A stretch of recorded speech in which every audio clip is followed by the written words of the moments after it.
افریقہ کا ایک قافلہ پنجاب کی فیملی تو امام کی زیارت کے لیے گئے. فرماتے ہیں چیکنگ پوسٹس بہت زیادہ تھی، قافلے کو بار بار روکا جاتا تھا، ان کی گاڑی کو چیکنگ ہوتی تھی. اس خاتون کا ایک 7 سال کا بیٹا تھا. پولیس والوں نے کہا آپ چیکنگ کروائیں، آپ کا بیٹا گاڑی میں سو رہا ہے، سوتا رہے. بیٹا سوتا رہا. یہ خاتون چیکنگ کروا کے واپس آئی، بیٹا سو رہا تھا. جا کر ان کی گاڑی نجف پہنچی. کہتے جب بیٹے کو اٹھانا چاہا تو بیٹا اٹھ نہیں رہا تھا. فوری ہاسپٹل لے گئے، ہارٹ بیٹ چیک کی، یہ بچہ مر چکا. اس کی ماں بہت روئی، ایک ہی بیٹا. جنازہ ہوا، نماز ہوئی، اس کو جا کر وادی السلام میں دفن کر دیا. اب گھر والوں نے اس کی ماں کو کہا بھائی چلو مولا علی کی زیارت کو. کہا میں نہیں جاؤں گی، میرا بیٹا چھن گیا. ہوتا ہے نا، کبھی زیارت پہ جائیں، جن کے بچے سخت ہو جاتے ہیں، مر جاتے ہیں، ناراض ہو جاتے ہیں اہل بیت سے. چھن لیا. یہ خاتون مولا علی کی زیارت پہ نہیں گئی، کہا میرا بیٹا امام نے چھین لیا، میں نہیں جاؤں گی. قافلہ چلا کربلا، سارا قافلہ امام حسین کی زیارت کو گیا. اس خاتون نے کہا میں نہیں جاؤں گی، میرا بیٹا حسین نے چھین لیا، میں کیوں جاؤں؟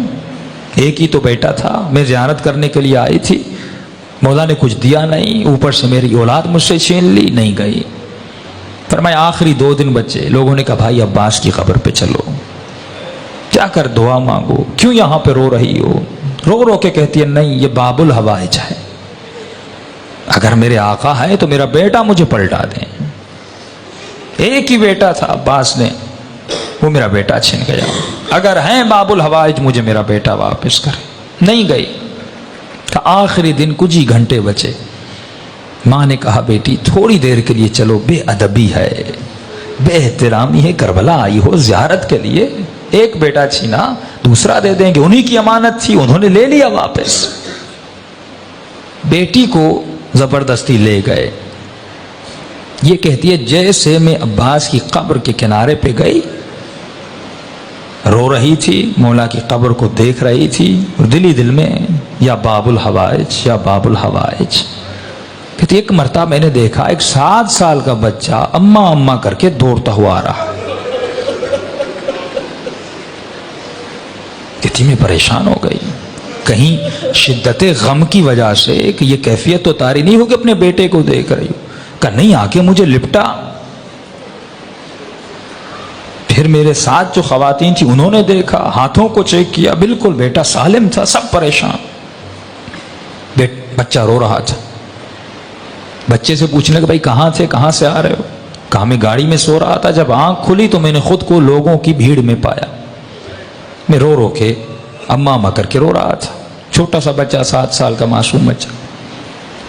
کہتے روتے روتے میں نے دور سے دیکھا ایک گھوڑے سوار ہے، اس کے ساتھ ایک جوان ہے، وہ دونوں آ رہے ہیں.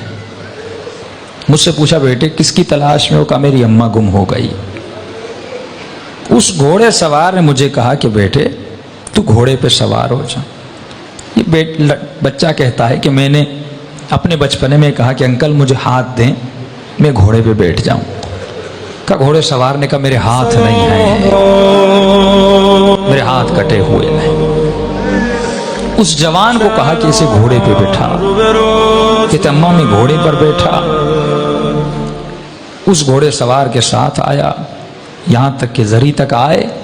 اس نے مجھے کہا بیٹے یہیں پہ کھڑے ہو جاؤ، تمہاری اماں تجھے مل جائے گی. جب اماں تمہاری تمہیں ملے تو میرا ایک پیغام دے دینا. کہ کون سا پیغام؟ کہ اپنی اماں کو کہنا کہ ہم سے ناراض مت ہوا کریں.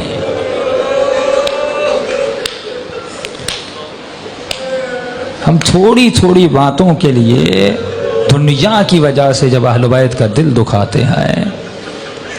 یہ معجزہ وادی السلام میں سب تھا. فرماتے پھر وادی السلام میں قبر کو کھودا، کفن تھا، سب کچھ تھا، لیکن لڑکا وہاں پہ موجود نہیں تھا. وہ دینے پہ آئے، دیتے بھی ہیں، معجزے کرنے